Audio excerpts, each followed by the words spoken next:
अहिल्यानगरच्या वाडगाव थाटेमध्ये वंजारी समाज बांधवांचं उपोषण सुरू आहे। उपोषणकर्त्यांसोबत माजी मंत्री धनंजय मुंडेंनी फोनवरून संवाद साधलाय।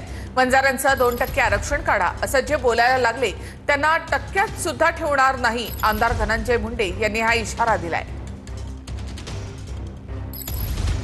जर त्या हैदराबादच्या गॅजेटमध्ये इतर कोणाला आरक्षणाचा फायदा मिळत असेल तर आम्हाला सुद्धा त्या हैदराबादच्या गॅजेट प्रमाणे एसटीचा फायदा मिळाला पाहिजे। इतरांना जर त्या गॅजेटचा फायदा होत असेल, त्या गॅजेटमधल्या एका शब्दाचा फायदा आरक्षणासाठी होत असेल तर तो आम्हाला सुद्धा झाला पाहिजे। पण आता 2% सुद्धा काढा म्हणून काही जण बोलायला लागले, जे बोलायला लागलेत ना 2% सुद्धा वंजाऱ्यांचं काढा। अरे भावांनो, तुम्हाला टक्क्यात सुद्धा ठेवणार नाही। आदरणीय मुख्यमंत्र्यांना बोलेल, आपल्या समाजाच्या या मागण्या संदर्भात वेळ मागेल आणि त्या वेळ मागणार नाही तर त्या बैठकीमध्ये इतरांसाठी जसे निर्णय होतात तसे निर्णय आपल्यासाठी सुद्धा करावेच लागतील। आपलं उपोषण म्हणजे इतरांसारखं नसतं, म्हणून माझी विनंती आहे